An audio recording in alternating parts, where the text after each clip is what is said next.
Mettez un pouce vers le haut, et abonnez-vous. Psychologie des foules de Gustave Le Bon est un ouvrage novateur qui explore la psychologie des foules et le comportement des individus qui les composent.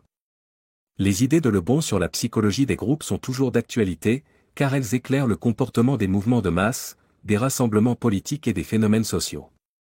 Voici quelques leçons et concepts clés du livre, accompagnés d'exemples expliqués. 1. La psychologie des foules. Le Bon soutient que les individus dans une foule se comportent différemment de ce qu'ils feraient en tant qu'individus, avec souvent une perte d'individualité et un sens accru de la suggestibilité. Dans une foule, les individus peuvent agir d'une manière qu'ils ne feraient pas normalement, comme participer à des comportements violents ou adopter des croyances extrêmes.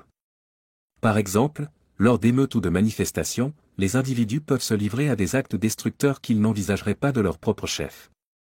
2. L'influence des leaders.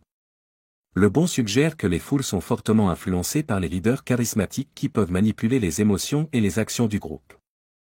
Les dirigeants politiques ont souvent recours à la rhétorique et aux appels émotionnels pour influencer les opinions et les actions des foules. Par exemple, un leader charismatique peut utiliser des discours enflammés pour soulever la foule et obtenir un soutien pour sa cause. Bienvenue sur la chaîne Le Mental Parfait, où nous tirons les concepts clés de chaque livre publié sur la chaîne, afin d'approcher la vie et ses nombreux aspects, avec plus de hauteur. Prenez le temps de mettre un pouce vers le haut pour soutenir la chaîne et de vous abonner pour plus de contenu. Bonne écoute. 3. Suggestibilité et contagion. Le Bon soutient que les individus dans une foule sont très influençables et sensibles aux émotions et au comportement de ceux qui les entourent.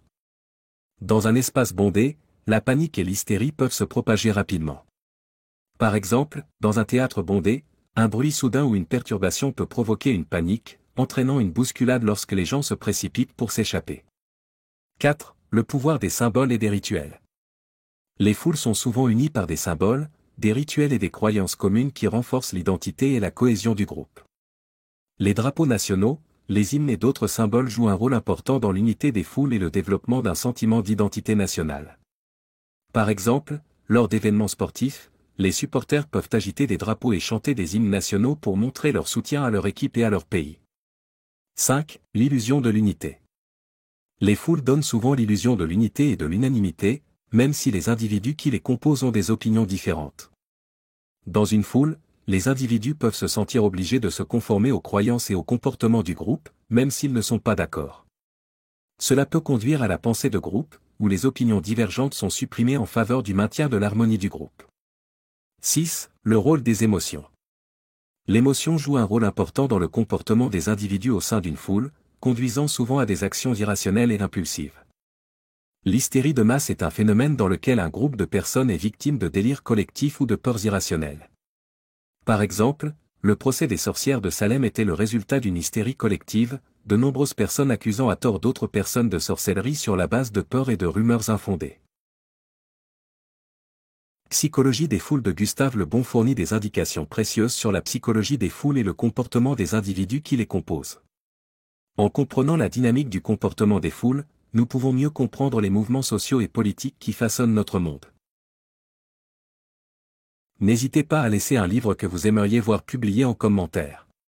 Participez aussi à la croissance de la chaîne en faisant un don, et en attendant le prochain audio, n'oubliez pas. Le savoir n'est rien sans la compréhension, qui n'est rien sans l'application. Au plaisir de vous revoir bientôt sur la chaîne, Le Mental Parfait. Perfect.